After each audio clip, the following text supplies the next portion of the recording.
It-testijiet tad-DNA qegħdin isiru iżjed komuni fl-investigazzjonijiet tal-pulizija u tal-qrati għax permezz tagħhom mhux biss isaħħu l-każ iżda jidentifikaw kadavru f'dalijiet li jkunu nstabu.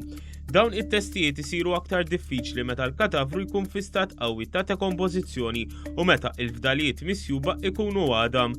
One News kellem mal-espert forensiku Dr. Marisa Kassar mingħajr ma daħlet fl-ebda każ li bħalissa qed jiġi investigat jew għadu sab ġudiċja spjegat kif każijiet bħal dawn jitfarku biċċiet mill-għadam misjub biex jinħarġu l-partiċelli u fil-laboratorju jitqabblu mal-bżieq ta' dawk li x'aktar huma l-qraba li huma l-aktar qrib il-vittma.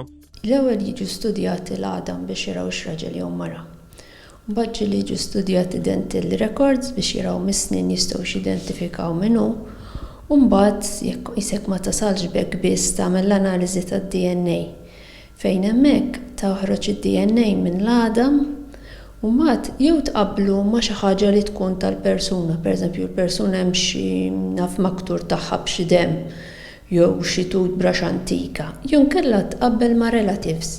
F'każ ta' kadavru li jkun għadu fi stat preservat ikun aktar faċli li jiġi eżaminat u biex jitqabbel id-DNA.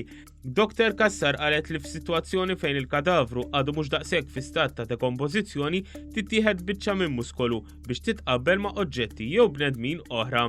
Madankollu dan jikkumplika ruħu sew meta ħafna mill-fdalijiet ikunu għadam. Relattivament komplikata biex minn dak il-frak tal-għadam li bejn l-għadam ikun hemm is-cells, dawk is-cells peress li jkunu fl-għadam ikun ġie preservat, dak id-DNA jinħareġ dak id-DNA mill-frak tal-għadam u ssir analiżi fuq mbagħad. L-espert forensiku qalet li l-kampjuni jittieħdu f'laboratorju f'Malta stess u hemmhekk issir l-analiżi xjentifika.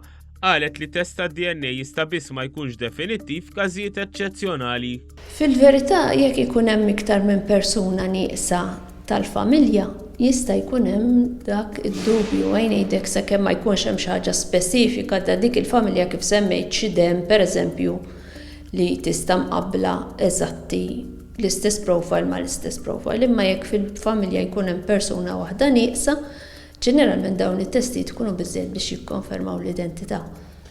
Dr. Kassar qalet li dawn it-tip ta' testijiet qed jintużaw ħafna fl-investigazzjonijiet tal-pulizija u f'inkjesti maġisterjali dwar każi kriminali fosthom f'omiċidji, stupru, ser u każijiet oħra.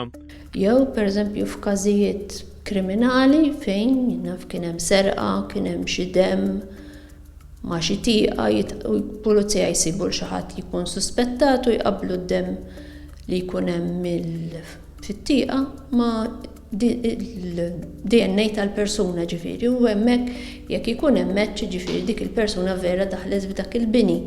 Ġifieri huwa l-istess proċeduri li jintużaw. Fil-każ tal-għadam meta jkun hemm l-għadam il-proċedura tiġi iktar komplikata. L-espert forensiku Dr. Marisa Kassar temmet tgħid li eżamijiet bħal dawn jistgħu jieħdu minn tal-inqas 8 sigħat f'każijiet anke jiem dan anke jekk il-fdalijiet ikunu fi stat qawwi ta' dekompożizzjoni.